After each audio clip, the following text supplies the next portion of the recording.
Tim,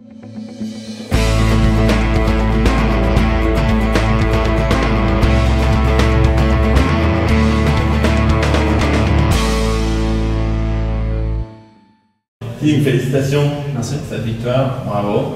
Vraiment un beau match. Tim, on va se présenter. Toi, évidemment. Alors présente-toi et j'aimerais savoir d'où tu viens déjà, puisque David avant était tourangeau. Et toi, d'où tu viens? Quel est ton âge, ta taille et ton poids? Alors Timothée Franck, numéro 71, 27 ans, du coup en 91. Je suis né à Strasbourg, j'ai fait tout mon mineur là-bas. Donc différence de David. Quoi d'autre? Il y avait quoi d'autre? Taille 1m80, poids 85 kg. D'accord. Voilà. Assez proche de David, qui est un peu moins. Ouais, on a la même alliance. Quoi d'autre? À quel âge as-tu commencé le hockey? Ah, j'ai commencé tôt, 3-4 ans. 3-4 ans. Ouais, sur les patins à 4 là? Non, même pas. Je pense que ça doit être, ça doit être les patins normaux. Je sais que c'est une famille de hockey, je me suis renseigné. On avait même un grand-père qui était médecin de la Ligue, n'est-ce pas? Grand-père médecin de la Ligue. J'ai fait des petites médecin de la Ligue, un peu président, un peu tout ça. D'autres joueurs de hockey ensuite dans l'équipe? Dans la famille, dans l'équipe, ouais. Mon oncle, c'était une équipe, mon père, mon oncle, donc j'ai été mis sur les patins très tôt. Père et oncle. Père et oncle, ouais, du coup, qui ont embarqué le grand-père par la suite. D'accord, en plus, d'accord. T'es dans cet endroit-là. C'est la deuxième génération. Toi aussi, je pense. Mais, en provenance de Strasbourg. Ouais. Ton école là-bas? Ouais, je suis parti à 21 ans. Ouais. Donc j'ai fait 4 ou 5 ans avec l'Étoile Noire de Strasbourg. Ouais. Donc D1 Magnus? Magnus. Que Magnus.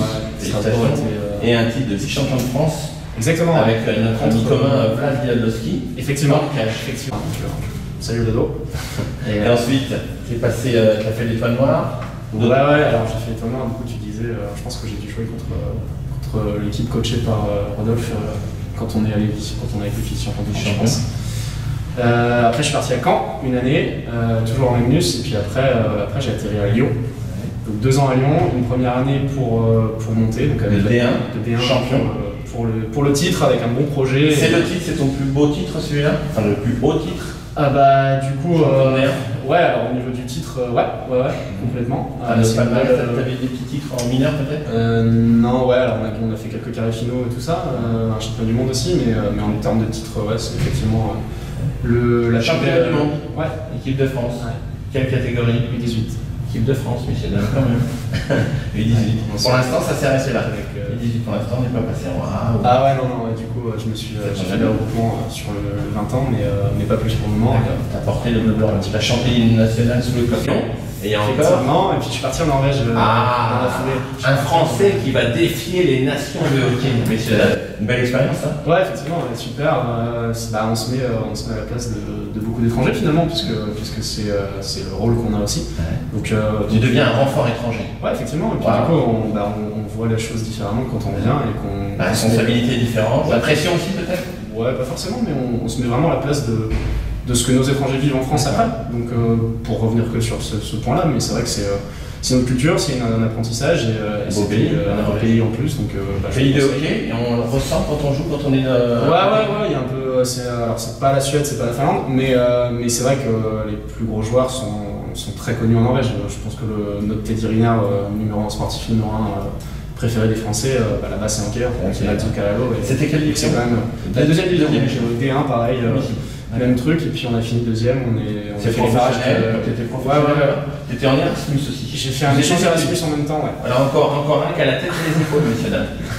Voilà, j'en ai profité pour faire un échange Erasmus, j'ai repris mes études à Lyon, et du coup j'ai eu la possibilité de faire les deux, et grâce à Julien Levé, qu'on salue aussi, qui joue encore du côté de Mont-Blanc, et qui avait fait ça 4 ans avant moi, donc j'ai pu suivre ses pas et suivre ses conseils aussi pour partir un peu les yeux fermés, parce que du coup c'est quand même un gros truc de partir comme ça, c'est pas où on se met et où on va. Oui, c'est une grande aventure. Mais par contre, je le conseille à tout le monde devrait.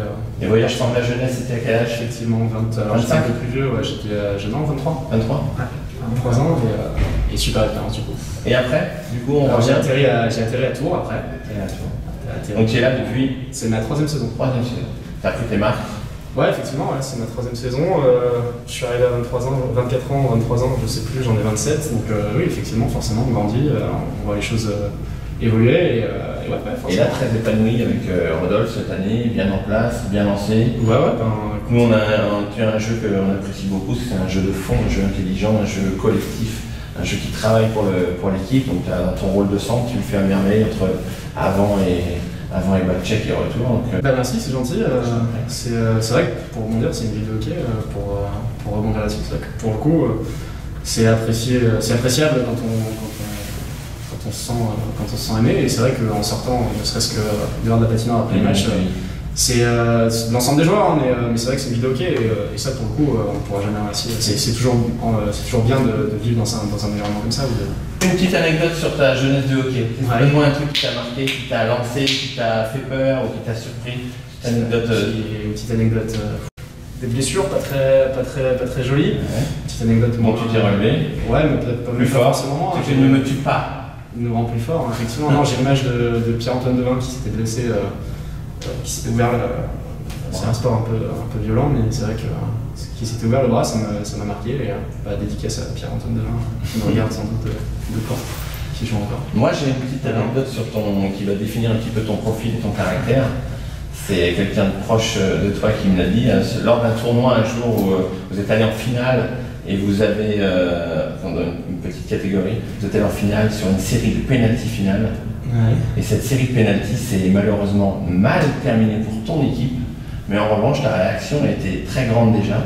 Et ça a marqué les esprits de ton père, notamment, quand ça allait ici. Qui est ce jour-là, tu as raté le dernier penalty qui était décisif, puisque c'était le penalty en or. L'adversaire l'a marqué. Toute ton équipe s'est mise à pleurer. C'était dans une petite catégorie, vous avez une dizaine d'années. Toute l'équipe a pleuré, sauf toi. Alors que tu avais eu la responsabilité de ce dernier shoot. Tu as raté le penalty, mais tu n'as pas pleuré. Et ça a marqué tout le monde parce que tu as dit c'est pas grave, on gagnera la prochaine fois.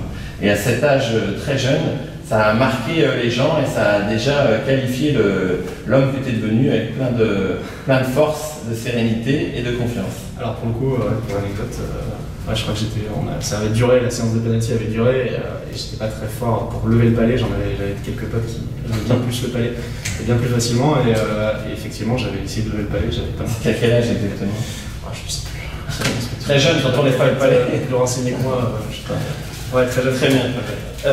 Tim, également comme David, on va essayer de faire court. Tu as la tête et les épaules, et tu fais également, comme David, une école à côté, la même que David. Ouais, effectivement. Représente-la nous rapidement. Alors, c'est GEM, Grenoble École de Management, qui propose qui a commencé sur un diplôme de master pour commencer en 4 ans. Au lieu de 2, et du coup pour des classes entièrement virtuelles de sportifs de haut niveau dans master. C'est un peu plus haut du coup. J'ai fait mes études de non, mais David et Jordan suivent derrière. Donc je suis jeune, moi je suis un peu plus âgé, donc ouais, il faut avancer et Grenoble École de Management nous permet d'avancer sereinement puisqu'on a le temps, on est super. Bonjour à Grenoble, à GEM et à tous ceux qui se reconnaîtront parce que pour le coup, que ce soit des camarades de classe ou autres, ou même le personnel et le staff accompagnant, c'est l'Institut Sport et Management qui gère ça et d'une très belle manière. Il y a 200 sportifs en ce moment. Bravo, félicitations. Merci. Tim, avant de se quitter, j'ai un petit questionnaire. Tout simplement, la première question, ton mot préféré? Bonjour. Ton mot détesté que tu détestes? C'est pas blessure. Blessure. Pour revenir sur le sujet d'avant. La drogue favorite, Tim, regarde bien l'écran pour ça. Alors la drogue favorite, ta drogue favorite. Ma drogue favorite, la cuisine. Bien, ça se voit, il est bien élevé, il mange bien. Le bruit que tu aimes entendre? Le bruit de la sirène de but. Ah, c'est toujours plaisant. Le compétiteur. 6 ou 5, c'est toujours plaisant. Le bruit que tu détestes? Un petit le bruit des alors c'est pas du tout lié, mais le bruit des sirènes de police ou d'ambulance. Sirène de police.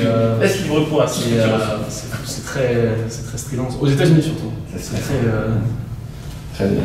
Ton juron favori que tu utilises? Comme tabarnak du coup. Comme tu veux. Putain, très français. Comme David. Un homme ou une femme célèbre qui t'inspire, que tu désignerais pour être sur le nouveau billet de banque? Elon Musk. Comment? Elon Musk, le patron de Tesla. Le patron de Tesla. Ouais. Alors si vous me connaissez, ben moi je me ridiculise, je ne connais pas. Le patron de Tesla, d'Hyperloop, qui va faire beaucoup de SpaceX, qui fait plein de choses, qui envoie des hommes sur Mars. Ah oui, ok, d'accord, voilà. Très bien. Le métier que tu n'aurais pas pu faire. Chirurgien? La plante, l'arbre ou l'animal dans lequel tu aimerais être réincarné. Oh là, on part sur un chat. Chat, même réponse que David. Ah bah merde. Tu sais pourquoi David? Parce qu'il dort. D'accord. Non, parce que c'est agile, parce que Les tu autres vois quelque caractéristiques. chose, tu vois la nuit. Ouais. Le chat. C'est doux, c'est affectif. Tim, Dieu existe. Ok. Au moment final, au moment où la mort te fauche, qu'est-ce que tu aimerais l'entendre te dire quand il t'accueille dans les cieux? Bravo.